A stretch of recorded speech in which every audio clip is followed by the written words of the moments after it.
Welcome back to the Troubleshooting Life Podcast. I'm your host, Craig Poston, with my co-host, Jay Peters, where we talk about various topics, sharing our experiences on life and finance. What's up, man? What's going on? What's going on? Not much.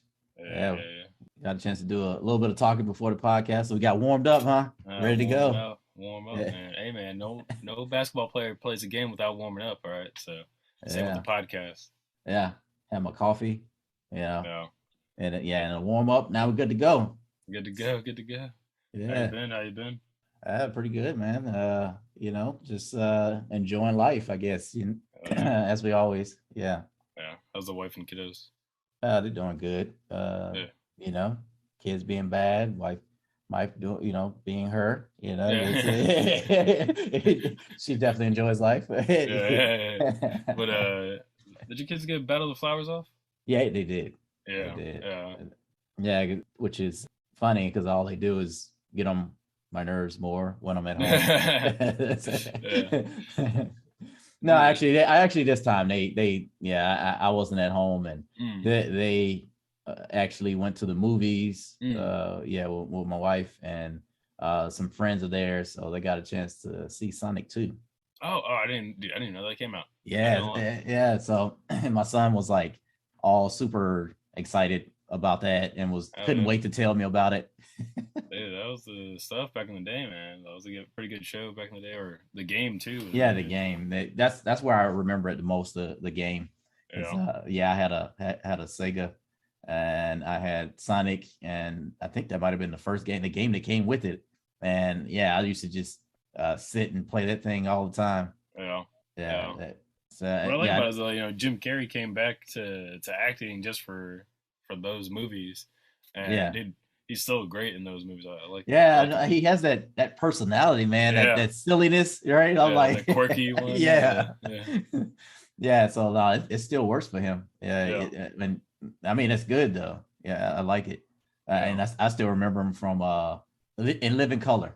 Oh Yeah, yeah. And Living yeah, Color. yeah, Yeah. Living Color. Fire Marshal Bill. He used to Fire be on Marshal it. Bill. Yeah. Yeah, yeah. So that was pretty funny. So Yeah. that yeah. That's if anybody don't know about that or haven't seen it before. Yeah, you should try to check out some episodes. Dude, Yeah, no doubt. Dude, YouTube that stuff. That stuff's yeah, hilarious, man. He was definitely a comedy genius. yeah. You'll find out it's a lot more celebrities that they know started on that show. And they know, From yeah, Living yeah, Color, and yeah, of course SNL and stuff like that. yeah, I forgot what the other one was. There was another one that a lot of people are from. Not Mad TV. That's something else. yeah, I can't even yeah, remember. yeah. So how was your week, man? It's pretty good. Pretty good. Pretty busy. Had a lot of meetings this week. Just trying to get stuff figured out for the team. We went to Fiesta. My girl went to Fiesta for NIOSA, so Night Node San Antonio. Right, had to show out for the San Antonio stuff on Thursday, and it was packed, but it wasn't too packed. Like it was Yeah, enjoyable. Like we could walk around, we could stand around and chop it up with other people, and then like I'm just gonna say like NIOSA is kind of like the poor man's version of Epcot. I was telling I was telling my girl and her family that we should just take their family to or her little sister over to NIOSA and tell her that's Epcot, because I was yeah, like, basic thing, there's alcohol, there's food, and it's from like supposedly different countries, but yeah, it's all it feels like San Antonio food anyways. But yeah, no, that was a great time, honestly. And then we also went to another thing on Friday, a little small thing over at the San Antonio College, and that was really fun. yeah. No, that does sound fun. Yeah, I need to get out there and see that more. I only think I've seen it just a little bit, the Fiesta, but Honestly, it was I my first time going, and you know me, I don't really go out, right? But she pulled me out, and it was a good time, good little few hours to spend out there. And then tonight we're gonna go see Jeff Dunham, yeah, go watch some comedy. So yeah, man, it's yeah. been good. Okay. Yeah. Did you start any new goals? I didn't start so I have like the overall goals. I still need to, so kind of like how we do for work, right? Where like every quarter we readjust the objectives that increments of the program. I was going to do the same thing with my goals, like so for my overall goals for the year, right? Or I guess objectives for the year every quarter. So like at the end of every 3 months, do a readjustment. Yeah. So Yeah. whatever I like, I kind of just go over like, hey, what did I actually put a priority towards? what should I have put more of a priority towards? How can I break other tasks down even more to kind of get them done in Yeah. a timely manner? So I haven't done that yet. I've been meaning to do that this weekend. It's been a little bit busy, but I'll probably do it this coming week. Like just kind of going over each, like I said, each objective, and then readjusting, and then hopefully I can move that timeline away. So for example, like getting a property is the one that I've been sharing on here the most.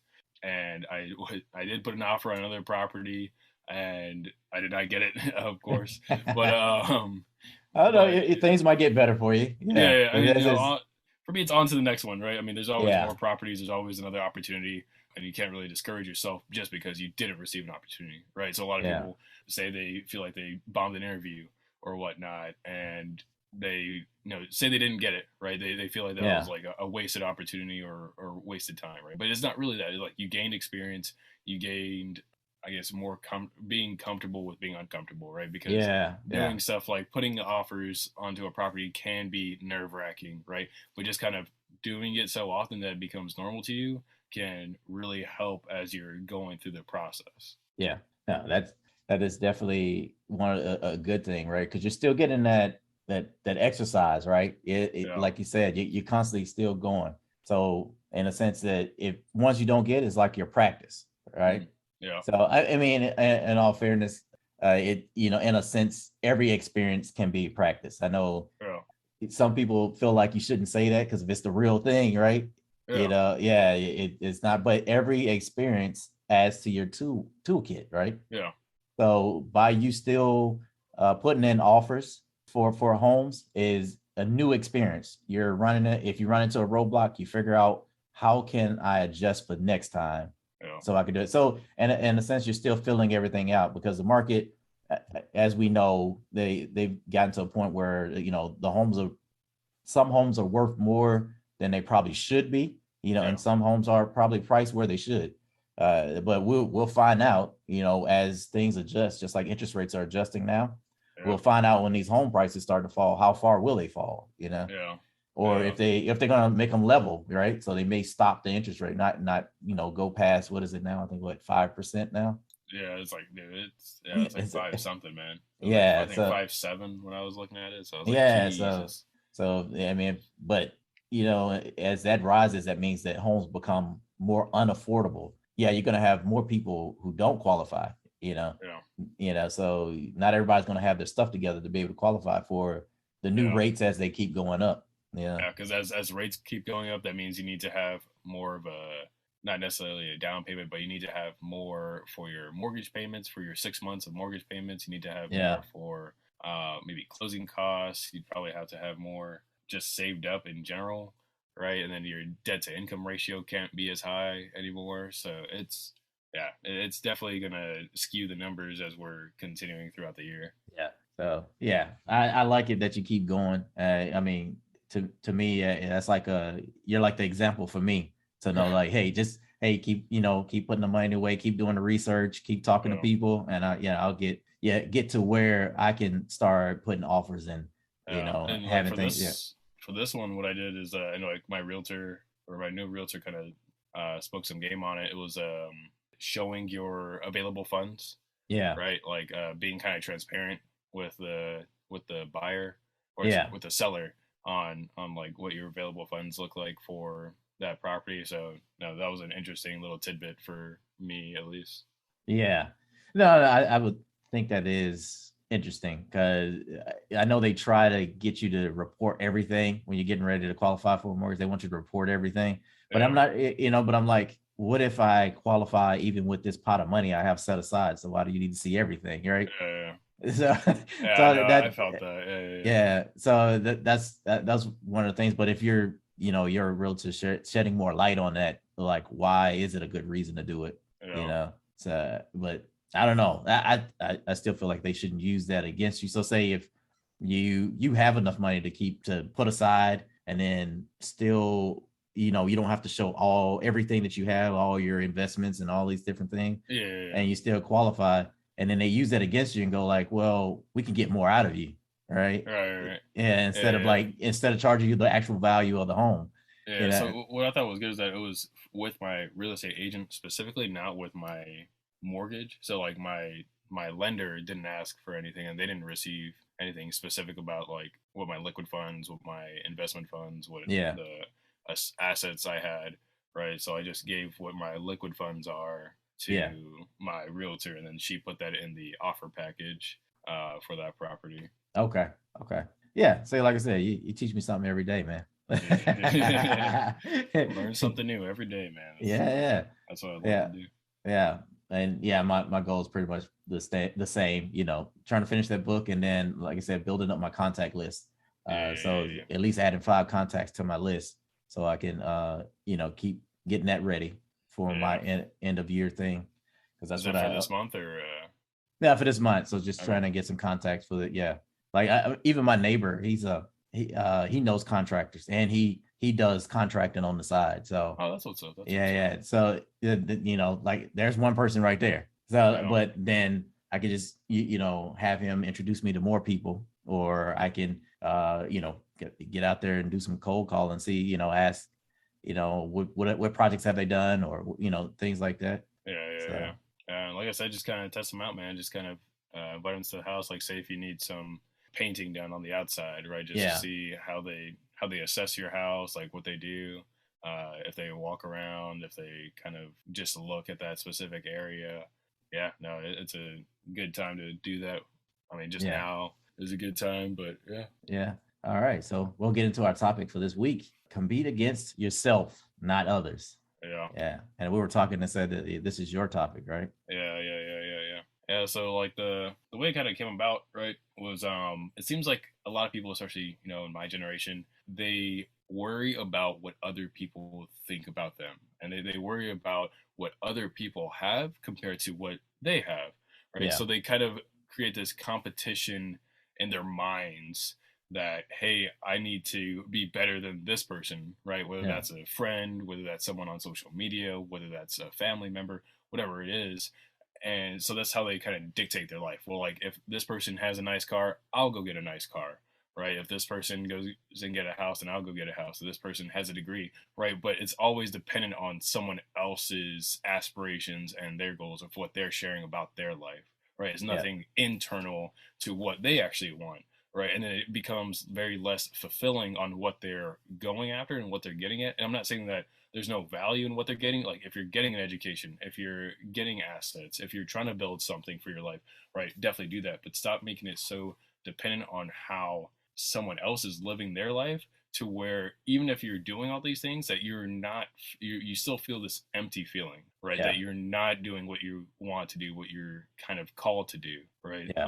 And I think what people really need to kind of swap to is just look at yourself, right? What do you really want to do for yourself, right? And then just kind of compete, like, and kind of, you can do it by your year, you can do it by, say, your birthday, or by New Year's, right? Is, where was I a year from now? Right. Or last year. Right. Yep. And where have I moved? Right. And most of the times you have moved somewhere towards something.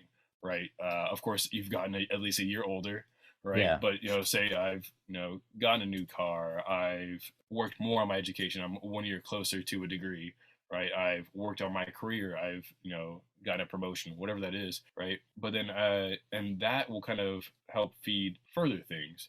Right. Yep. And it kind of takes the anxiety out of having to always worry about what other people think of you, because it really doesn't matter what people think of you, right? If it doesn't affect your relationship with them, for example, like your spouse or your girlfriend or boyfriend, right? If it doesn't affect your bank account, like your boss or something, then who cares what they think, right? Yeah. Like, really, who cares? Like, if they're just some random person, like, and you'll notice it, like, people will, like, if you go to the gym, right, people decide to wear like the nicest things, right? They'll wear like the Gym Shark or the Athletics, whatever it is, right, to the gym. And I'm like, no, I'm just there in like grungy clothes, because I'm not there to look good. I'm not there to look good in clothes, right? I'm there to improve on my physical body, right? So, and I think it's just a lot of people kind of get that mentality, and I think it causes an over amount of stress and anxiety in their minds that it kind of keeps them from doing what they really want to do. Yeah, no, I get that completely. So you're more talking about the toxic competitiveness, right? That the stuff that, or keeping up with the Joneses, right? That stuff that doesn't really help you, right? Yes, you should use your competitiveness, right? And certain things, right? So that's why I think if you compete with yourself too much, you might be in a vacuum. But then this is totally different from what you're saying, right? So you're saying like all the things that don't matter, right? Right. Yeah, those things don't matter. But if you're trying to use if you're going to compete with yourself, right? You compete as in setting your goals, right? And if you do it too much, right? That's when you could be in that vacuum of, hey, I don't know what's going on the outside, because you're basically in a controlled environment if you compete too much, right? With yourself. But in this sense, with competing with others, and not in that good way, right? Not to make you better, but in a sense, you're trying to have more bragging rights. That doesn't help you, right? That's going to end up trying to take you down. You're gonna end up hurting yourself in the end, because material things, or I guess in a sense that status, that having that status over somebody else, that those things don't mean anything. When you get ready to go to the grave, you can't take your status with you. You can't take those material things with you. So to the point where you're so competitive that you're harming friendships, relationships, things that the things that should matter in life, right, are the things that you should be focusing on. If you're going to be competitive, you need to focus on the things that make each other better, right? That iron sharpens iron type of mentality. Yes. Yeah, So yeah. if I'm doing my friendly competition, to just say, hey, have you how many reps did you do this week? Look at there, I got you. You know what I'm saying? But it's not to bring the other person down. It's kind of like one of those boosted. I'm gonna get you there, just like you're gonna get me there, right? I want to be at 20 reps on this instead of 5 reps, right? So each day we compete on trying to get a little bit better.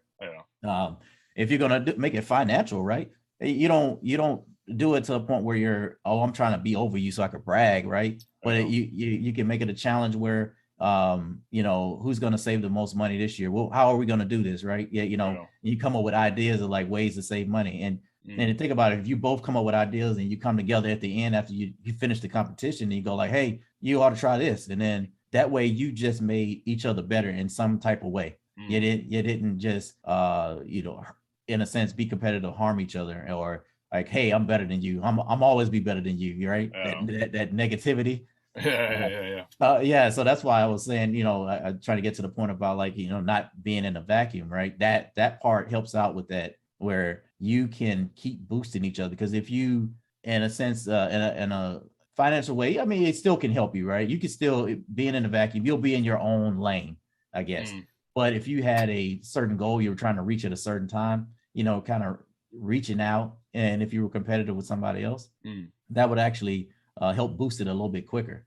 And that's where I was coming from with that. You don't necessarily want to be in a vacuum competing with yourself too much, right? In a sense where you're blocking all the negativity. That's where being in a vacuum actually helps out, because people are going to talk down. People are going to say, you can't do it, or why that idea, even though that idea may be great for you, right? That you can only do, you can do. Yes, you should be pushing yourself, right? But if you can only go so far at that time, because you don't have that much time, or you don't have the necessary funds or the necessary knowledge to keep, to be at another level, then that's where it's great that you be in that vacuum, because you don't want anybody messing with your plans, where I wrote this down, this is what I want to do, this is where I'm going. Now, what are your thoughts on that? But being in a vacuum about it. So I kind of see where you're coming from, right? Where you're kind of tunnel visioned on only what you're kind of going towards, right? And you're not taking any criticism, you're not taking anything from anyone, where like no one can tell you what to change about yourself, what to change about your goals, right? So you're not open-minded to what you can change or what you can grow, right? So you're just going to be like, well, I'm doing this because this is what I said I'm going to do, and there's nothing wrong with that, right? Definitely do what you want to do, but learn to take, I guess, criticism or critiques on what you're doing, right? So say if you're going for a specific position, well, I'm just going to keep working every day and hopefully they'll hand it to me, right? I'll just, show up on time, do what I'm told, and that'll make it. But not all that is true, right? Specifically if Yeah. you're going from like a more technical position to a program position to a management position, you need to learn leadership skills, right? You need to learn those mentoring skills, how to delegate tasks, right? You can't just do everything yourself. And I think that does cause a vacuum where you're only focused on what you know. And that's what it is. It kind of keeps you closed-minded, right? Yeah. You're not See, as yeah. open-minded. Yeah. You're not willing to receive different types of knowledge of what you were trying to do. Yeah. No, and that's why it's still mentioned. Yeah, you're in a vacuum, but if you compete too much, then you're basically becoming destructive towards each other. And that was kind of like what you were getting at with the beginning of it, right? Saying that competing with or keeping up with the Joneses, right? Yeah, no, that's a great way to put it, is keeping up with the Joneses. And I think a lot of people do that. And I think that is a competition, but it's like more, and it is an internal competition, right? Yeah. Like you're kind of internalizing, like, because I don't have stuff like they do, right? Whether that's an experience, whether that's a material, that I need to go get that stuff, right? And I'm willing to spend whatever it is to go and get it. But then, there is healthy competition with others. For example, like playing a sport, right? There is a healthy competition to, one, bring your team up, right? Like, say if I'm playing basketball, right? I'm not saying you got to go all Black Mamba, Kobe Bryant on it, right? Just take the ball and get it to the thing. But what I like about Kobe, and the reason why, like, a lot of people, they call him a ball hog and stuff, is that what he realized is that he was willing to work and sacrifice for his team, and that not all his teammates were willing to do the same thing, right? That he would show up to the gym early, he would leave late, right? Not everyone was willing to do that. When he was in the gym, people were partying, right? So when it came to the game, the reason why he wasn't passing it, the reason why he wouldn't give the rock to nobody, is because he didn't have the trust that they would be able to do what he did, right? Because they didn't put in the same amount of work, the same amount of grind that he did. Yeah, and that's a good way to look at that, right? But if we're gonna speak on, if you know that you're better and you know that your teammates are not up to par, that and like I said, I don't know Kobe's life outside of what he played in basketball, but to, as a leader, right, it's kind of almost like what we were saying last week about obligation, right? As a leader, it's like you're obligated to, like, let them know where they're faulting. You're right. Yeah. You're like, hey, you want to be where I am, then you should probably not party as much. You should probably, have a home gym, or you need to, or show up to the gym or wherever, right? So you can keep working on yourself. And that's that's the part we don't know. But yeah, you're right. Right. If you're putting in the work, yes, you are the one. You should be taking the shot, right? You put in the work, you should be out there. But that other piece about being a leader, like letting them know that I'm taking a shot because my confidence isn't where I think it should be with you, because you're not listening to what I said, right? If I'm teaching you something and you're kind of like pushed it to the side.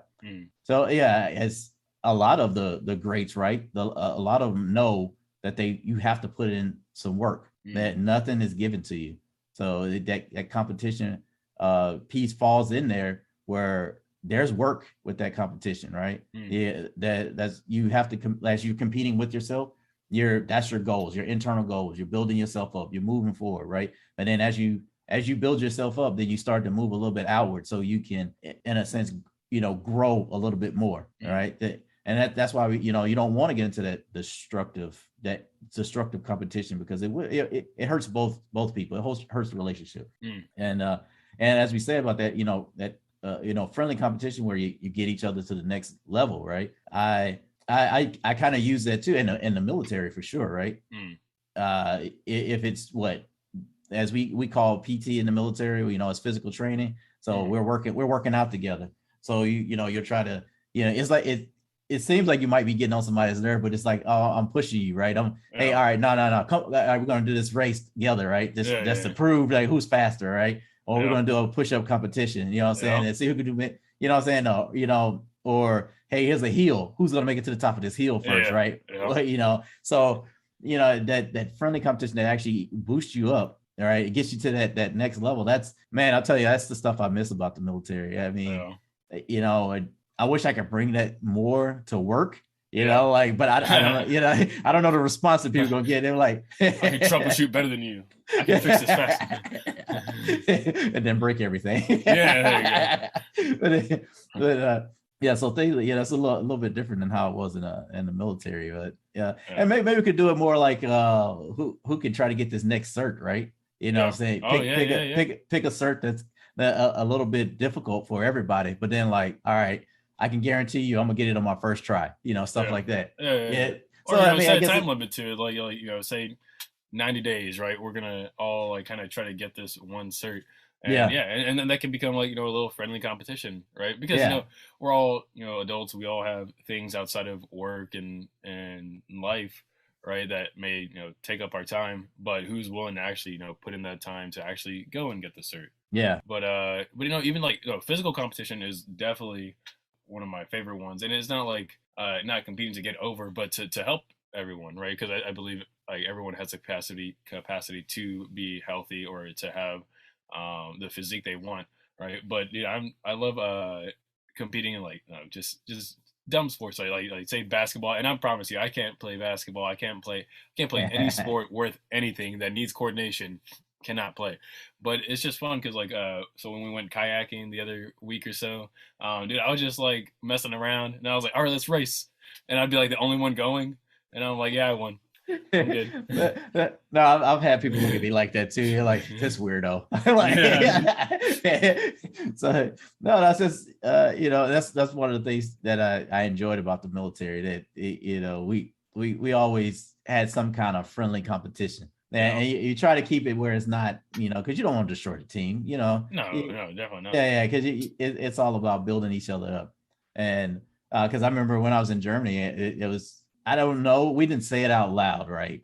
But I think we were on a race to both be E6s, right? But we didn't say it out loud, but I could tell, like, I was like, oh, the intensity, I noticed it's changed. Let me match it. So like, that's usually how it kind of went. And really, honestly, I think I changed something in me. I don't know, something switched. Like, I think I've always been a little competitive, but like when I started acting that way, where I wanted to be like get better at scoring higher on my PT test or making sure I take a certain amount of classes and all that stuff, I noticed, and I think that kind of became me, and it's kind of like I want it all the time. It was almost like as they say, some things give you this high. I think that's what it was. It was like, now I always want to find something to get me going, and I feel, just to be transparent, right? I feel down every now and again, because I think I miss that, right?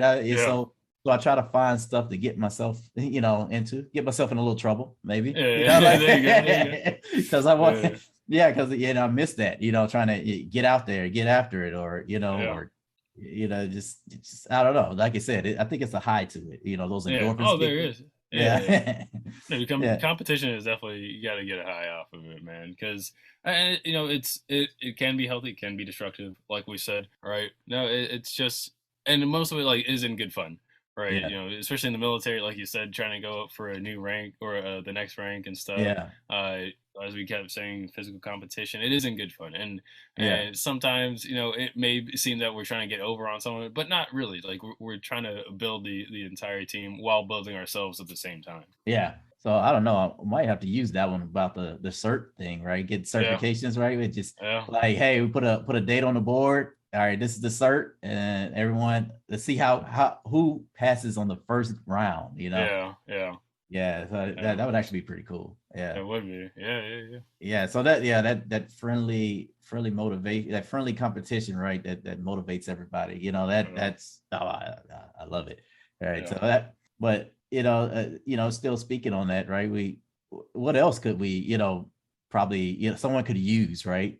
At work or at home to kind of build each other up. So I think home is kind of a rough one. So I don't know if you actually have that at home, like competition, because do you really want to compete with your spouse? Like, do you? Well, I mean, not like I said, again, not destructive, more of a healthy one, right? Like, so you pick something you both are interested in, and try to see, all right, who could come up with the best plan for this, or who can take care of the kids better. See that, there you go. We don't want that, because yeah, some families that might get, might strike a nerve, like, or you're saying I'm not a good dad, or you saying I'm not a good mom, and like, you don't want to get there, right? So saying I can't cook, you're saying I can't clean. No. So like, you might try something that that could, like I said, I think it's more like coming up with a plan might do better. Who could come up with the best plan to get us to the next level, right? Yeah. And then when you come together and you go like, oh, you kind of like read out your plan, and it's like, hey, explain that scenario about how it should work, and at the end, right, you go like, okay, let's vote on who's the best one. Like, you can have the whole family there, right? You just like, let's vote who's the best plan. Boom, there you go. Friendly competition. No, you know what I'm saying? Nobody's getting into it with each other, except you live with them. So but again, you get what I'm saying. But if you create that environment, right, that's the environment you're creating. You're creating like where you build up each other, right? You can self-motivate, but then you can also build each other up, because if you can grow like that as a family, that's going to be a strong family, right? Like I think a good way, like especially for families, is like board games. Like board games or something simple that you can kind of start, like maybe not Monopoly, because that would probably take an entire lifetime to finish. But something like maybe Uno, right, where you can have like a few people playing, right? Yeah. Or maybe something that kind of requires strategy, more like chess, right? You can play against each other, and but you still learn from each other, right? And I think that type of competition, it really teaches, especially within the family, not to be a sore loser. Like in situations, right? Because there are losers and there are winners. Like that is just a fact of life. Like there's sucks to suck, but everyone can be in that low period, right? Like there is a loser, there is a winner, right? It's fairly binary. You could pay your mortgage or you couldn't pay your mortgage, right? It's just that type of stuff. But learning how to deal with loss, right, or learning from the experience is through competition, I think is really good. Yeah, but that's basically what I was trying to get at, right? I like I said, I never want to do anything that drives a wedge in the family, right? But like you said, it actually teaches you not everyone's going to be a winner. Not every plan is going to work, right? Because that is life, right? Yeah. Everything that you do, it's always a possibility it is going to fail, right? Yeah. And if it's your first time, it's probably a high possibility, right? Yeah. But you learn something in the meantime while you're doing it. Because I was just talking to my daughter earlier. She wants to go and hang out with a friend about what they're gonna do is they're kind of gonna work at her friend's dad's restaurant, which I'm okay with it, right? But the thing is, I told her there's steps that parents have to do, right? We can't just say, oh yeah, you're good to go, right? We gotta do a little investigation, make sure that things are are on the up and up. Right? Everything's kosher, everything's I don't want her like sitting there making 600 sweaters and you know what I'm saying, like you know what I'm saying, like so like you basically and I was telling her, I was like, not everything is going to work as you plan. And then really she didn't come with a plan, she just came with an idea. And I was just telling her, I was like, right now you're in a controlled environment, and I'm me and your mother, we're coaching you on how to handle these situations. So there's going to be times we're going to say yes, there's going to be times we're going to say no, and there's times we're going to say let's see. And I told her, I was like, I'm gonna at least do a little bit of investigation when I say we'll see. But I told her, when I say no, no's done. But then I told her, just because I said no, don't stop. Come up with a better plan to come talk to me. So she would understand that things will change. Because I was giving her an example. I was like, life is like, I started with the cell phone. So say life is like this cell phone. Cell phone is a cell phone, right? But tomorrow it's an aquarium. Or tomorrow it's a printer, right? Life keeps changing and morphing into something different, and you just got to learn how to adjust with it. That's basically what I was trying to, teach her on that one. That like your plan may not work the first time, but it could work the next time, right? I think Mike Tyson said it best, man. Like, everyone's got a plan until they get punched in the mouth. Yeah, that's like So, that's gonna always be your favorite saying, huh? hell yeah, dude, I love that saying. Love that No, saying. but it's Until a I good. actually get punched in the mouth, but That's a good saying though, right? Because it is true, right? You don't know. Yeah, you think you know, right? If it's your first time, now say if it's a proven plan, right? You've done it multiple times, right? With several variables, and it comes out to at least close to the same, result. outcome, Then it's probably a solid plan that you can just follow. But most plans, if it's a first time, you don't know. You're throwing it yeah, up in the air. You're hoping, all right? yeah, Like even if yeah, you use somebody else's plan, it still has a chance to fail because you are a different person with different yeah, variables. yeah, So yeah. yeah, Well, and kind of going into plans specifically, like you can create the most perfect plan, right? But until it's actually executed, you don't actually know what those outcomes are, right? Because everything becomes theoretical until you actually, like I said, get punched in the mouth, right? Until you know how to take those licks, take those punches, right? So for like a great example of it is like the operation to get Bin Laden, right? yeah, I don't think it was in their plan for one of their helicopters to crash as they were just getting there, right? yeah, And it definitely wasn't, right? And they had put like every variable. I mean, this was like a SEAL team operation. You don't think these people don't plan for everything and their mother? Like, yes, they do. And the thing is, there are those, like you said, those small variables that even if you can't account for, like the different wind variation there at that specific area, right, is what caused that helicopter to crash. So, yeah, but even if like your plan doesn't go the way that you want it to go and you feel like you're losing in the plan, you still have to carry out what you can, right? So like what they did is they just tossed it. Like they basically got rid of that helicopter, right? yeah, While it wasn't their plan, they were like, all right, well, we're here. We still have to execute what we were gonna do, and we'll get out when we figure that out as well. But not everything is perfect. Not everything will ever be perfect.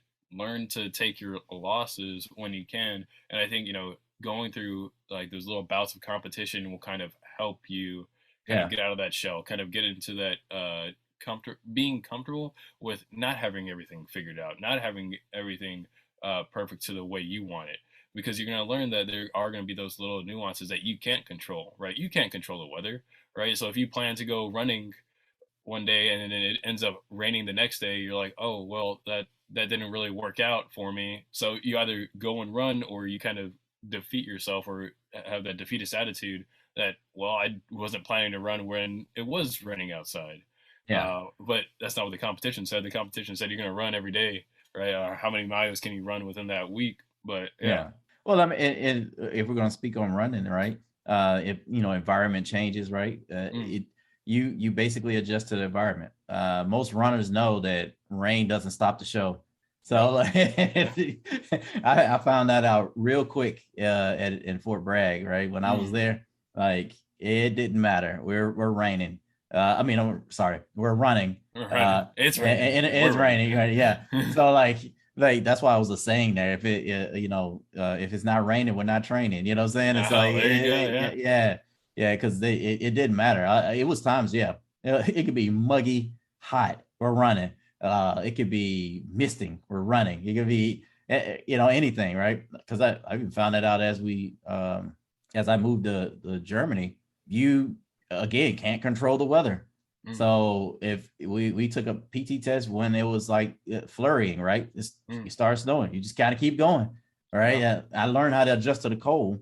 So my thing was every morning before I took a PT test, I would warm myself up first, like get those muscles hot. So I hop in Yeah, the yeah. shower, take a hot shower, get those muscles warmed up, and try to stay warm all the way up until the PT test. So Yeah, kind yeah. of Have like yeah, sweats, have the hoodie or something, or like some sort yeah. of So just kind of keep those muscles warm, right? Because and then as you get out there, you know not to get yourself too cold, so you know to keep moving. And then when yeah, it's time you're already warmed up. When it's time for the PT test, you're warmed up. You're ready to go. yeah. All right. So that's the adjustment to the environment. The same as that competition, how it allows you to figure out how to adjust with change, right? Mm, That's yeah. So I think competition, competing with yourself can be good and bad. That's my yeah. my intake on it. So like as we kind of, go down, we're, taper this on down. What does competing with yourself really mean to you? I think it's just, really self-assessing and improving, right? Like, Yeah. and competing with yourself. Like I said, like in the example I gave, like say every year, either on your birthday, on a specific date, on New Year's, right? Kind of self-assess, like where were Yeah. you the year before? Were you in a different situation as like financially, emotionally, with your relationships, right? Socially, did you get better?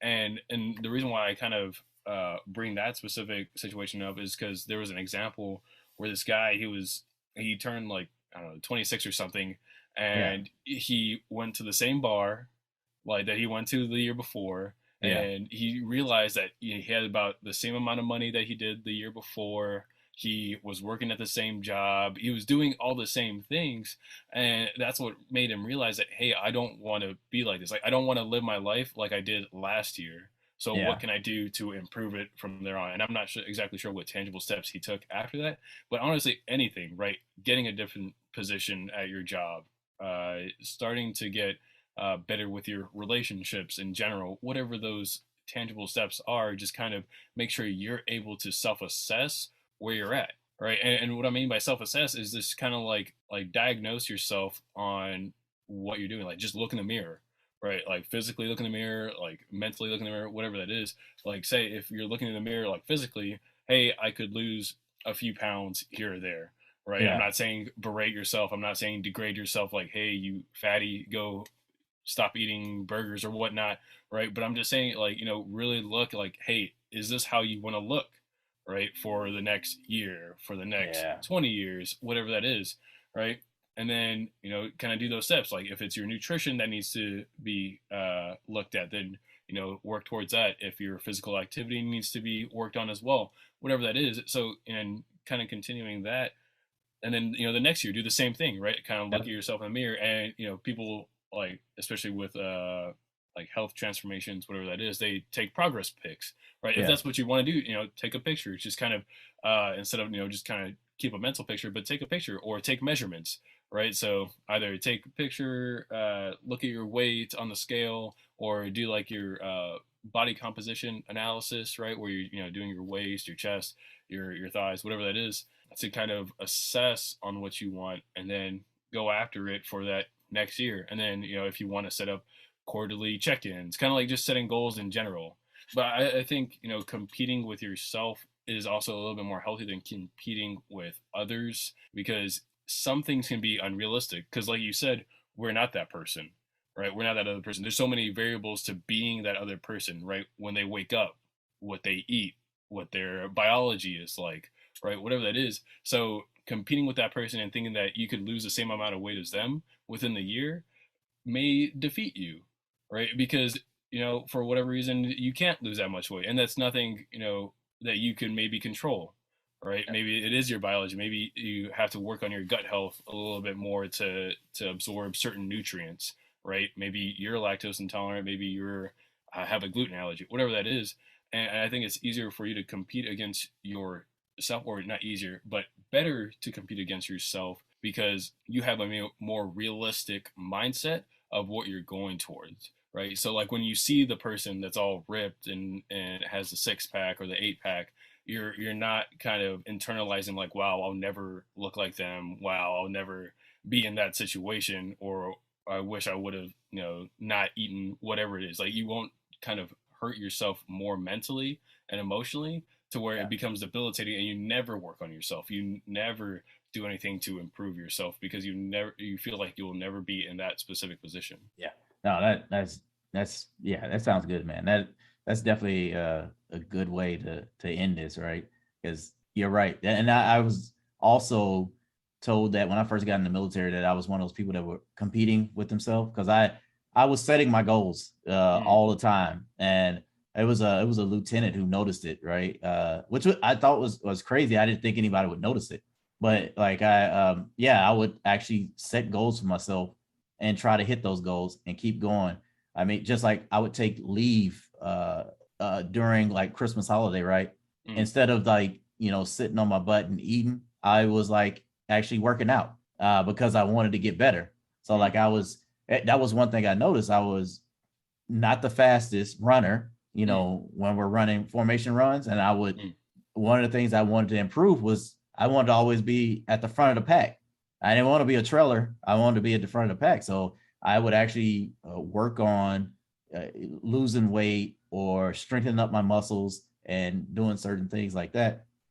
So that's that internal competition with yourself. Yeah, that actually is a good way to build yourself up. Setting those goals, setting those small increment goals. I'm gonna do this. I'm gonna do that, and you just keep hitting them. All right, you don't have to make these large goals. You can do it if you want to, but having those small goals actually improve you. You're moving piece by piece forward, right? So it's a good way. I like how this is ending, to let everybody know that competing with yourself is a good thing, right? Looking at all those externals, that can deter you from doing what you really want to do in life.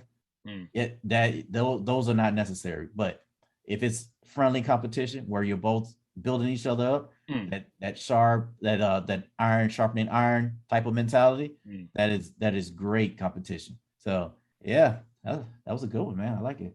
All right. So we're gonna head down to our frugal and cheap segment. I was being funny, but with this one right here. All right, so if it's yellow, let it mellow. If it's brown, flush it down, right? Like people trying to save water. What I'm saying? Hey, frugal and cheap. What do you got?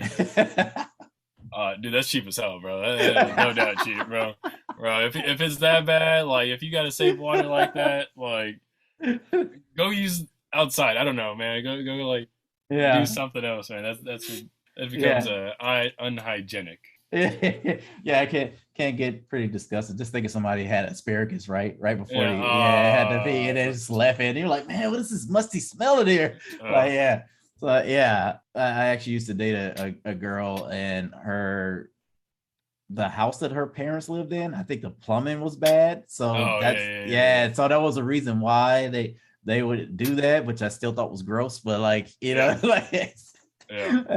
but because you can still, what is that? You take some water and you just fill it and rush it down, but I think it's more someone being cheap when they're trying to save water. They don't want to use the water because it's not worth it. Not worth it to me, right? Like I said, I'm pretty sure somebody out there that still does that. Where they're trying to, now they have efficiency toilets, right? I have one of those. I have one like where I have two flushes. One is for liquid, one is for solids, basically, right? But and even like companies or buildings, they have it where you do one or the other for each side. Because I first saw this in Germany. Because they're all about efficiency. That's what they do, right? Oh yeah. So like the toilet had a like an up and a down, like it was like So like I would actually so like anytime you had to pee, you do that. It's like a single flush, quick flush, right? And then like obviously say a solid, you hit the bottom one, and then like it takes a long flush, which they're so super efficient. You should always have a toilet bowl scrubber near, right? So because the solids, they go down, but they leave marks, like because they don't fill the toilet up full of water. So like so it doesn't fill it up with all the water. So you're gonna always. So what you do during, I know it's such a gross topic, but like so what you do is when you're flushing, you're supposed to take your scrubber and go ahead and clean the toilet while you're doing it. So that's why you'll see a lot of clean toilets in Germany. At least it builds that habit to clean, though. So and I mean, to this day, like when something like that happened, we always have a plunger and a scrubber near. That's because we were at a place where they're very efficient. Which is talking on bathroom talk, man. You go to some of their public restrooms, they're clean. That's because they have a bathroom attendant, and or they'll have somebody that constantly cleans the bathroom. So like their bathrooms are like, they always smell fresh, like they're not like super nasty. Now, I'm not saying that all places may be, but everyone that I went to, that was the habit that they had. So you would actually pay to go to the bathroom, stuff like that. And then because I think that money would go towards the bathroom attendant or whatever, right? But yeah, I mean, keeping it clean there. That's what they did, and very Keeping it efficient. clean. Yeah. Yeah. Because even like in like a lot of I don't know if they do it in Europe, but I think in Asian countries they'll have something where you have to turn on something to turn on the hot water, right? So Yeah. the faucet is only technically it's just for water, right? Yeah. Cold, whatever it is, and then you would flip on a switch to kind of preheat it, and Yeah. then you would use that for your hot water. So it's Yeah. very energy efficient, so it's not always trying to heat up all the time. Okay. Yeah. See, hey, you can learn something too here on the Troubleshooting Life Troubleshooting Life podcast. Yeah. Podcast. Yeah. Because the beautiful thing about the military, you get cultured, right? You get to go places, you get to see different things. Or you get the opportunity to go to. Yeah, you get the opportunity. Not everyone takes the opportunity, but that is a true statement. Yeah. Yeah. Yeah. I mean, still on the toilet talk. I remember being in Afghanistan, like their porta potties, they call them Eastern porta potties, right? That's what they call them. So where they actually you could squat on them, not actually. So they're kind of at an angle, so you can squat on them, but not sit on them like how our Western porta potties would be. Yeah, That, I've never seen that before, but I saw that when I went there to Afghanistan. So that was so like I said, the military make it cultural. Yeah, that's all. Yeah. So if you ever think about that when you're trying to decide about going to the military, think about you get a chance to go places. Yeah, there you go. Maybe not the places you want to go, but exactly. All right. You want to close us out here? Yes, sir. All right. This is Jay Peters and Craig Posted signing off for the Troubleshooting Life Podcast. We'll see you next week. Please like and subscribe for more content, and have a great one. All right. See you next week.